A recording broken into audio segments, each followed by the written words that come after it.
Hi friends, welcome to our channel. చూస్తున్నారు కదా, కొర్ర పంట ఇది. మొదటిసారి అయితే వేసాము కొర్ర. ఇది వచ్చేలేకి ఇప్పుడు 2 నెలలు దాటింది ఫ్రెండ్స్ వేసి.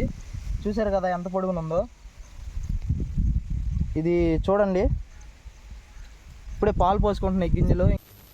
నేను మరీ అంత ఎదవలా కనపడుతున్నారా? ఓ మాదిరిగా కూడా కనపడలేదా?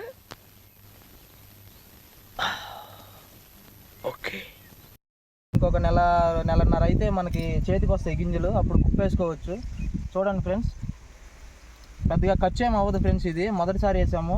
చూస్తున్నారు కదా, ఈ పొలం మొత్తం మాదే. ఫస్ట్ టైం అయితే వేసాం ఫ్రెండ్స్. బాగానే వచ్చింది పంట అయితే. చూస్తున్నారు కదా, చూడండి ఫ్రెండ్స్ పొలం. అని ఎవరికైనా చూపించండి రా, వదిలేయకండి రా బాబు అని అలాగా కూర్చోబెట్టి చెప్పండి రా. ఫ్రెండ్స్ చూస్తున్నారు కదా, ఇది వచ్చేలేకి 2 నెలలు పంట. వచ్చేలేకి బాగానే వచ్చింది. ఇంకొక 1-1.5 నెలలో పంట వచ్చేలేకి మన చేతికి వచ్చేసిద్ది. ఇది చూడండి ఫ్రెండ్స్, చూస్తున్నారు కదా, ఇది వచ్చేలేకి పొలం మొత్తం మందే. చూస్తున్నారు కదా పొలం, చూస్తున్నారు కదా, ఇదంతా మందే. చూడండి ఫ్రెండ్స్, ఒక్కోటి ఎంత పొడుగుని వచ్చిందో. బ్రదర్ ఓకే, నువ్వేం మాట్లాడుతున్నావు అర్థమవుతుందని. సబ్స్క్రైబ్.